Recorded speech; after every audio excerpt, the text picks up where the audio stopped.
Hello everyone, welcome back to my channel future study. इसमें हम political science का जो आपको इम्पोर्टेंट क्वेश्चन आंसर करवाने जा रहे हैं, जो आपका बीए प्रोग्राम फर्स्ट सेमेस्टर का है, राजनीतिक सिद्धांत का परिचय। इसका ये फर्स्ट सेमेस्टर स्टूडेंट के हैं 2021 में, जिन्होंने न्यू एडमिशन लिया था नवंबर दिसंबर। एनसीवेब स्टूडेंट, रेगुलर प्लस एसओल, ये तीनों के लिए तीनों का सिलेबस सेम है। तो आप ये देख सकते हैं तीनों स्टूडेंट इस वीडियो को, चाहे वो एनसीवेब हो, रेगुलर हो, एसओएल, ये तीनों के लिए इम्पोर्टेंट वीडियो है बीए प्रोग्राम फर्स्ट सेमेस्टर। और ये आपका चैप्टर 3 है स्वतंत्रता। तो इस वीडियो में इस चैप्टर में जितने भी इम्पोर्टेंट क्वेश्चन है तो आपको हम कराने जा रहे हैं क्वेश्चन विद आंसर। तो ये आप देख सकते हैं, इसमें आपको ये दो क्वेश्चन देखने को दिख रहे हैं। ये दोनों क्वेश्चन का आंसर सेम है। आपको टोटल इस चैप्टर से हम 10 क्वेश्चन कराएंगे। इम्पोर्टेंट क्वेश्चन है जो हर साल पेपर में आते ही आते हैं। तो आप ये देख सकते हैं। अभी तक आपने हमारे टेलीग्राम ग्रुप और प्लस व्हाट्सएप ग्रुप ज्वाइन नहीं किया तो ज्वाइन कर लीजिएगा, लिंक डिस्क्रिप्शन में दिया है। इंस्टाग्राम पर फॉलो कर सकते हैं। चलिए वीडियो को स्टार्ट करते हैं। तो ये पहला क्वेश्चन जो आपका है, समाज में स्वतंत्रता धनात्मक भी है तथा ऋणात्मक भी है, इस कथन की विवेचना कीजिए। और ये इसका ऑप्शन में ये क्वेश्चन है। तो ये दोनों क्वेश्चन अगर आपको इस दोनों क्वेश्चन आते हैं पेपर में, कोई से भी इन दोनों में से, तो आप आंसर यही लिख सकते हैं दोनों क्वेश्चन का। स्वतंत्रता प्रतिबंधों के अभाव में ही नहीं वरना अवसरों की उपलब्धि में भी पाई जाती है, इस कथन की विवेचना कीजिए। तो हमने अब इस दो क्वेश्चन बताया, इसका आंसर आपको बता देते हैं। ये देख सकते हैं, अंग्रेजी भाषा में स्वतंत्रता लिबर्टी कहा जाता है, जो यूनियन शब्द लीवर से बना है। इसका अर्थ स्वतंत्रता होता है। स्वतंत्रता के संबंध में विभिन्न विद्वानों की धारणाएं भिन्न भिन्न रही है। कोई स्वतंत्रता का अर्थ बाहरी सत्ता से मुक्ति पाना है तो कोई समाज के प्रतिबंधों से छुटकारा पाना। मतलब जो अलग अलग विद्वान है तो वो अपनी राय देते हैं कि जो स्वतंत्रता का क्या अर्थ है। तो कोई कहता है कि इसे बाहरी सत्ता से मुक्ति पाना स्वतंत्रता है, तो कोई कहता है जो समाज में प्रतिबंध होते हैं उससे छुटकारा पाना ही स्वतंत्रता है। इसके आगे देखते हैं, जिस पर धार्मिक अत्याचार होते हैं वो इससे छुटकारा पाना ही स्वतंत्रता समझता है। मतलब जिस पर धार्मिक अत्याचार, जो धर्म के नाम पर अत्याचार होते हैं, जो इससे हम छुटकारा पा जाए तो इसी को हम स्वतंत्रता समझते हैं। जो आपने विचार को प्रत्यक्ष रूप से व्यक्त नहीं कर सकते वे व्यक्तिगत कारण के स्वतंत्रता का अनुभव करते हैं। मतलब इसमें ये भी बताया जाए, जो हम अपने कोई भी विचार हम किसी व्यक्ति से नहीं कह सकते तो हमें स्वतंत्रता का अभाव है, हमें स्वतंत्रता नहीं मिली है।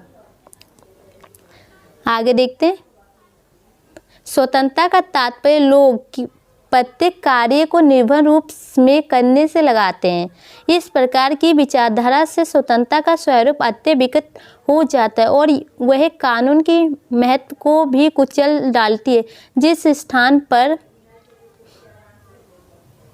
की व्यवस्था संगम स्वतंत्रता के रूप में की जाती है उन स्थानों पर निर्बल की दशा अत्य शोचनीय हो जाती है।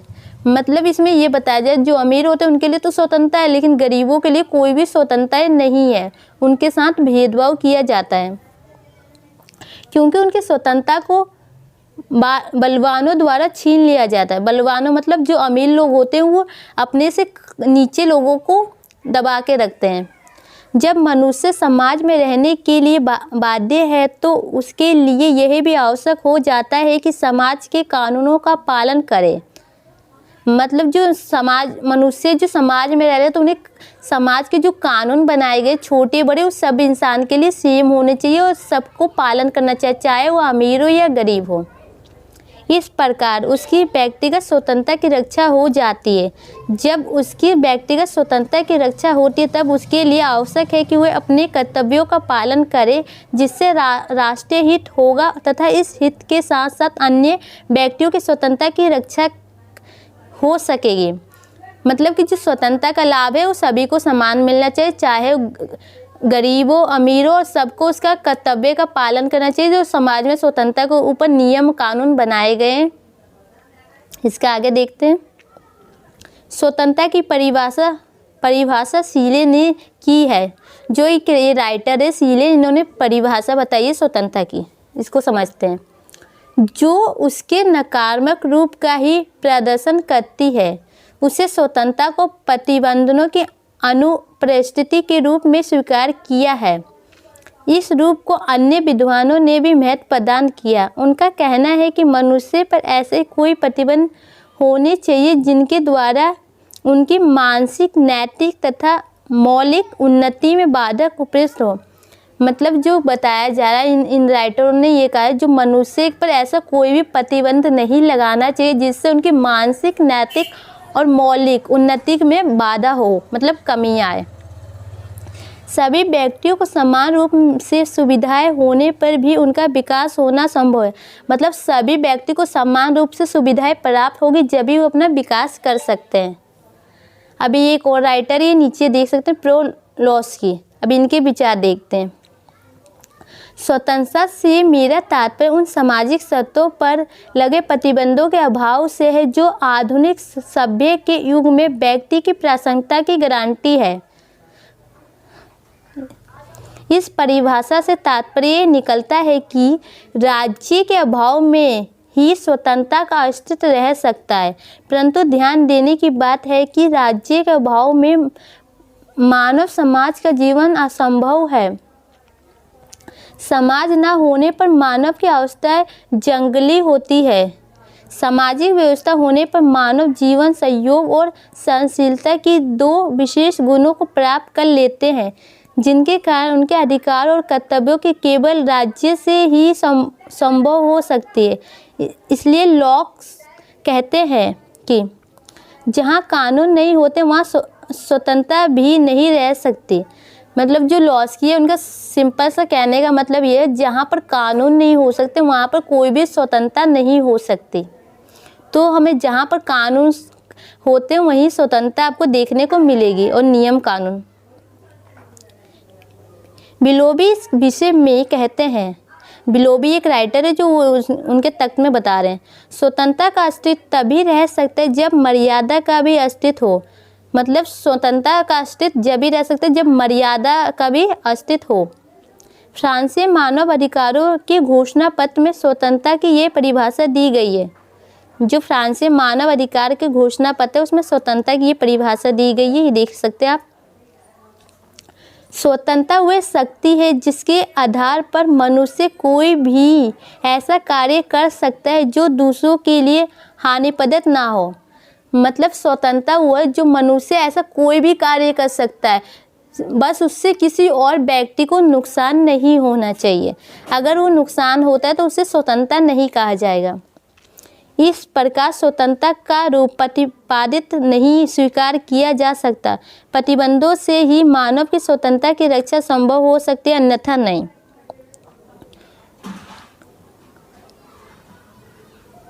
ये अलग अलग राइटर, हमने दो राइटर बता दिया। अब दो राइटर का लिख लेंगे तो काफ़ी रहेगा। बाकी ये नीचे देख सकते हैं। जो एक ये और राइटर है T.H. ग्रीन के अनुसार वास्तविक स्वतंत्रता से अभिप्राय किसी ऐसे कार्य करने अथवा उपभोग करने की शक्ति से है जो करने योग्य हो। इस प्रकार यह प्रमाणित होता है कि स्वतंत्रता के दो रूप नकारात्मक एवं स्वीकारात्मक है। जो स्वतंत्रता उसके दो रूप है, एक नकारात्मक एक सकारात्मक। दोनों के एक साथ रहने के लिए स्वतंत्रता के लिए आवश्यक है कि वे निम्न तीन स्तरों को प्रस्तुत करें। मतलब दोनों एक साथ जब भी रह सकते हैं। जो ये तीन बिंदु है इनको बारे में जानने के बाद ये देख लीजिए इसका क्या मतलब है। सभी व्यक्तियों को पक्षपात रहित स्वतंत्रता प्राप्त हो। मतलब सबको समान स्वतंत्रता प्राप्त हो। सभी व्यक्तियों को अपनी मानसिक, नैतिक तथा भौतिक उन्नति करने का राज्य की ओर से समान अवसर प्रदान किया जाना चाहिए। भौतिक मानसिक उन्नति करने के लिए जो सबको समान अवसर दिया जाना चाहिए, किसी में भेदभाव नहीं किया जाना चाहिए। व्यक्ति को समाज की मर्यादा रखते हुए अधिक से अधिक स्वतंत्रता प्राप्त हो। तो ये देख सकते हैं यहाँ पर ये आपको स्वतंत्रता के नकारात्मक प्लस सकारात्मक दोनों के बारे में आपको डीपली पता चल चुका है। इस क्वेश्चन नंबर फर्स्ट का आंसर यहाँ कंप्लीट होता है। यहाँ से सेकंड क्वेश्चन शुरू होता है, जो ये आपका है, स्वतंत्रता तथा कानून में परस्पर भेद नहीं है। वास्तविक स्वतंत्रता तो राज्य के कानूनों का पालन करने में ही है। इस कथन की विवेचना कीजिए। और इसके ऑप्शन में एक और ही क्वेश्चन आपको दिख रहा है, राज्य का कानून सदा व्यक्ति की स्वतंत्रता के विपरीत नहीं होते। इस कथन को दृष्टि में रखते हुए कानून और स्वतंत्रता में संबंध बताइए। तो इस वाले क्वेश्चन का आंसर हम आपको कल बताएंगे अगली नेक्स्ट वीडियो में। तो अगर आपको इस क्वेश्चन का आंसर चाहिए तो कमेंट में ज़रूर बताइएगा कि हमें आगे के भी क्वेश्चन का आंसर चाहिए। और प्लस टेलीग्राम ग्रुप ज्वाइन कर लीजिएगा। आप कमेंट करेंगे और लाइक करेंगे, वीडियो को शेयर कीजिए, तो हमें मोटिवेशन मिलेगी, जिससे हम आपके लिए और वीडियो बना सकें और आपके बाकी सब्जेक्ट के भी सिलेबस कंप्लीट करवा सकें, जैसे हिस्ट्री, इंग्लिश, बाकी सारे सब्जेक्ट के करवा देंगे। और इसका नेक्स्ट क्वेश्चन चाहिए तो कमेंट बॉक्स में मैसेज जरूर कीजिएगा। वीडियो अच्छी लगे तो लाइक शेयर कीजिए। Thank you.